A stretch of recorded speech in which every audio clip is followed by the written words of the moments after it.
வணக்கம். நிகழ்ச்சி மூலமாக உங்களை சந்திப்பதில் பெரும் மகிழ்ச்சி அடைகிறேன். வாழ்க்கையில் வெற்றி பயனுக்கு பயணம் செய்து கொண்டிருக்கிறீர்கள்.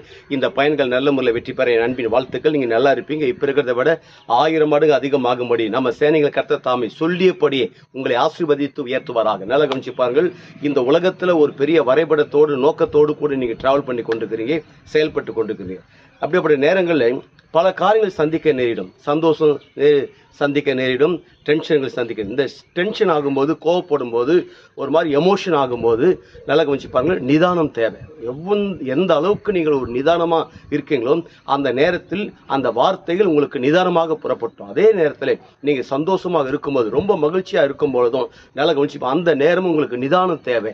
என்றால் நீங்கள் கொடுக்கப்படுற வார்த்தை ரொம்ப முக்கியமாக இருக்கிறது. அப்படினால் எமோஷன் ஆகும் பொழுதும் நல்லா கவனிச்சு பாருங்கள், நீங்கள் சந்தோஷமாக இருக்கும் போதும் எப்பொழுதுமே ஒரே நேர்கோட்டில் நிதானத்தில் இருப்பதுதான் ஒரு வெற்றியாளனுடைய அடிப்படை ஒரு காரியம்.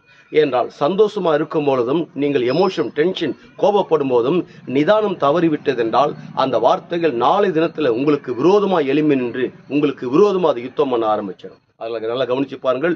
இந்த உலகத்தில் நீண்ட பயணம் செய்து கொண்டு இவ்வளோ தூரம் ட்ராவல் பண்ணி வந்திருக்கிறீங்க. அதனால் எமோஷன் உங்களை மற்றவர்கள் கோவப்படுத்தும் போது, நீங்கள் செய்கிற வேலைகள், தொழில்கள், நீங்கள் செய்கிற பிஸ்னஸ், எஜுகேஷன் டிபார்ட்மெண்ட்டு அல்லது ஊழியங்கள் எதில் நீங்கள் கோபங்கள் வருகிறதோ, எமோஷன் ஏற்படுத்துகிறார்களோ அதில் நிதானத்தை வைத்துக் கொள்ளுங்கள்.